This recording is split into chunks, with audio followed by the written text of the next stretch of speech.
ಇವತ್ತು ನಮ್ಮ ಬಸವನಗುಡಿಯ ನೆಟ್ಕಲ್ಲಪ್ಪ ಸರ್ಕಲ್ನಲ್ಲಿ Basavanagudi sports club ವತಿಯಿಂದ ಪ್ರತಿ ವರ್ಷದಂತೆ ಈ ಬಾರಿ ಕೂಡ ಭಾಳ ಅದ್ಧೂರಿಯಾಗಿ ಈ ಒಂದು ಇವೆಂಟನ್ನು ಮಾಡ್ತಾಯಿದ್ದಾರೆ. ಸುಮಾರು 50ಕ್ಕಿಂತ ಹೆಚ್ಚಿನ ತಂಡಗಳು ಇದರಲ್ಲಿ ಭಾಗವಹಿಸಿ ಒಂದು ತಮ್ಮ ಕ್ರೀಡಾ ಒಂದು ಪ್ರತಿಭೆಯನ್ನು ಪ್ರದರ್ಶನ ಮಾಡೋರಿದ್ದಾರೆ. ನಾನು ಎಲ್ಲ ಹಿರಿಯರು ಸೇರಿದಂತೆ ಯುವ ತಂಡ ಈ ಕಾರ್ಯಕ್ರಮದಲ್ಲಿ ಸಂಪೂರ್ಣ ಸಹಕಾರವನ್ನು ಕೊಟ್ಟು ಕಾರ್ಯಕ್ರಮವನ್ನು ಆಯೋಜನೆ ಮಾಡಿದ್ದಾರೆ. ಎಲ್ಲರಿಗೂ ಶುಭಾಶಯಗಳನ್ನು ಕೋರ್ತಾ ಇವತ್ತು ದೇಶದಲ್ಲಿ ಪ್ರಧಾನಮಂತ್ರಿಗಳು ಇದಕ್ಕೆ ವಿಶೇಷವಾದಂತಹ ಸ್ಪೋರ್ಟ್ಸ್ಗೆ ಒಂದು ಹೊಸ ಆಯಾಮವನ್ನು ಕೊಟ್ಟು ಈಗಾಗಲೇ ಖೇಲೋ ಇಂಡಿಯಾ ಮುಖಾಂತರವಾಗಿ ಸಾಕಷ್ಟು ಅವಕಾಶಗಳನ್ನು ಯುವಕರಿಗೆ ಕ್ರೀಡಾಪಟುಗಳಿಗೆ ಅವಕಾಶಗಳನ್ನು ಕಲ್ಪಿಸ್ತಾ ಬಂದಿದ್ದಾರೆ.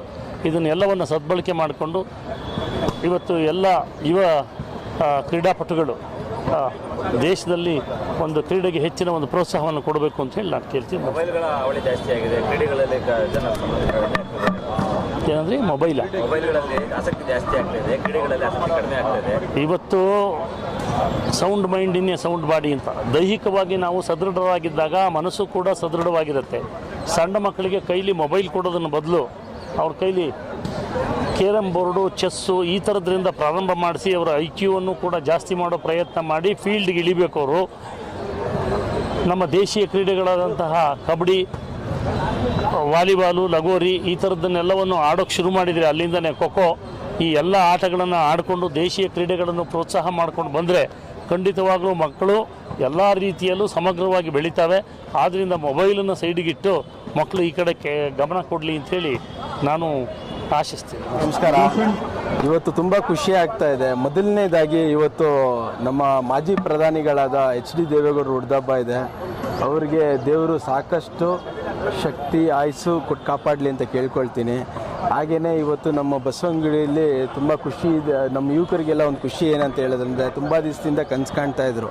ನಮ್ಮ ಸೀನಣ್ಣ ಆಗಿರ್ಬೋದು, ನಮ್ಮ ಪ್ರಶಾಂತ್ ಅವರಾಗಿರ್ಬೋದು, ನಮ್ಮ ಬಸವನಗುಡಿ ಯೂತ್ ಕ್ಲಬ್ಬಿಂದ ಇವತ್ತು ಅಂಡರ್-18 ವಾಲಿಬಾಲ್ ಟೂರ್ನಮೆಂಟ್ ಆರ್ಗನೈಸ್ ಮಾಡಿದ್ದಾರೆ. ತುಂಬ ನಾವು ಎಕ್ಸ್ಪೆಕ್ಟೇಷನ್ಗಿಂತನೂ ಜಾಸ್ತಿ ಬಂದಿದ್ದಾರೆ ಟೀಮ್ಗಳು. ನಾವು ಎಕ್ಸ್ಪೆಕ್ಟ್ ಮಾಡಿರಲಿಲ್ಲ. ಇದಕ್ಕೆ ಈ ಸಕ್ಸಸ್ಗೆ ಕಾರಣರಾದಂಥ ಪ್ರತಿಯೊಬ್ಬರಿಗೂ ನಾನು ಗ್ರೇಟ್ಫುಲ್. ಹಾಗೇ ಪ್ರತಿಯೊಬ್ಬರು ತುಂಬ ಸಪೋರ್ಟ್ ಮಾಡ್ಕೊಂಬಂದಿದ್ದಾರೆ. ಕ್ಲಬ್ನ ಯುವಕರ ಮುಖಂಡರಾದಂಥ ನಮ್ಮ ಕಾಂತಣ್ಣ ಅವರಾಗಿರ್ಬೋದು, ನಮ್ಮ ಕರಿದಾಸಪ್ಪ ಅವರಾಗಿರ್ಬೋದು, ನಮ್ಮ ಗಂಗಣ್ಣ ಅವರಾಗಿರ್ಬೋದು, ಮತ್ತು ನಮ್ಮ ಭೀಮಯ್ಯ ಅವರಾಗಿರ್ಬೋದು, ಪ್ರತಿಯೊಬ್ಬರು ಇದೇ ಥರ ಸಪೋರ್ಟ್ ಮಾಡ್ಕೊಂಡು ಬಂದಿರೋದ್ರಿಂದ ತುಂಬ ಚೆನ್ನಾಗಿ ಬರ್ತಾ ಇದೆ. ಒನ್ಸ್ ಅಗೇನ್ ನಾನು ಹೇಳೋದೇನೆಂದರೆ ಯುವಕರಲ್ಲಿ ದಯವಿಟ್ಟು ಪ್ರತಿಯೊಬ್ಬರು ಸ್ಪೋರ್ಟ್ಸ್ ಆಡಿ. ಸ್ಪೋರ್ಟ್ಸು ಪಾರ್ಟ್ ಆಫ್ ಎ ಲೈಫಲ್ಲಿ ತುಂಬ ಇಂಪಾರ್ಟೆಂಟ್ ರೋಲ್ ಆಗುತ್ತೆ. ಏನಕ್ಕೆ ಅಂದರೆ ಮಕ್ಕಳಿಗೆ ಬಂದಿದೆ ಫಿಸಿಕಲ್ ಆ್ಯಕ್ಟಿವಿಟಿ ಇದ್ದಷ್ಟು ಅವ್ರಿಗೆ ಸ್ಟ್ರಾಂಗ್ ಆಗ್ತಾ ಹೋಗ್ತಾರೆ. ಇಷ್ಟು ಹೇಳ್ತಾ ನಾನು ಮಾತು ಮುಗಿಸ್ತಾ ಇದ್ದೀನಿ. ಎಷ್ಟು ತಂಡಗಳು ಭಾಗವಹಿಸ್ತಾರೆ, ಏನೆಲ್ಲ ಬಹುಮಾನ? ಇವತ್ತು 50 ಮೇಲ್ಪಟ್ಟ ತಂಡಗಳೆಲ್ಲ ಬಂದಿದ್ದಾರೆ. ಮೊದಲನೇ ಪ್ರೈಸು ಬಂದಿದೆ 10,000 rupees cash prize plus trophy. Second prize ಬಂದಿದೆ 5,000 ರೂಪೀಸು ಪ್ಲಸ್ ಟ್ರೋಫಿ. ಸರ್, ಇದು ಬಾಲಕಿಯರಿಗೆ ಸಪ್ರೇಟು, ಬಾಲಕರಿಗೆ ಸಪ್ರೇಟ್? 100% ಮೇಡಮ್. ಬಾಲಕರಿಗೆ ಸಪ್ರೇಟು, ಬಾಲಕಿಯರಿಗೆ ಸಪ್ರೇಟು ಮೇಡಮ್. ವೇಣು ಅಣ್ಣ ಆಗಿರ್ಬೋದು, ಮತ್ತು ನಮ್ಮ ರಾಜಿ ಅಣ್ಣ ಆಗಿರ್ಬೋದು, ಮತ್ತು ನಮ್ಮ ಹೀಗೆ ಸಪೋರ್ಟ್ ಮಾಡ್ಕೊಂಬಂದಂಥ ನಮ್ಮ ಗುರುಜಿಯವರು, ನಮ್ಮ ಲಕ್ಷ್ಮೀಪತಿಯವರು ಎಲ್ಲರೂ, ಮತ್ತು ನಾಗಭೂಷಣ್ ಅವರು, ಮತ್ತು ನಮ್ಮ ನಾಗಭೂಷಣ್ ಅವರು, ಶೇಖರ್ ಅವರು, ಮತ್ತು ನಮ್ಮ ಸೀನಣ್ಣ ಅವರು, ಇವರೆಲ್ಲರಿಗೂ ಥ್ಯಾಂಕ್ಸಲ್ಲಿ ನಾನು ಮುಗ್ಸೋಕ್ಕೆ ಇಷ್ಟ ಇಲ್ಲ. ಇದೇ ಥರ ಪ್ರತಿ ವರ್ಷ ಇನ್ನೂ ಜಾಸ್ತಿ ದೊಡ್ಡ ದೊಡ್ಡ ಕಾರ್ಯಕ್ರಮಗಳು ಎಲ್ಲರ ಜೊತೆಗೆ ಸೇರಿ ಮಾಡಬೇಕು ಅಂತ ಕೇಳ್ಕೊಳ್ತೀನಿ.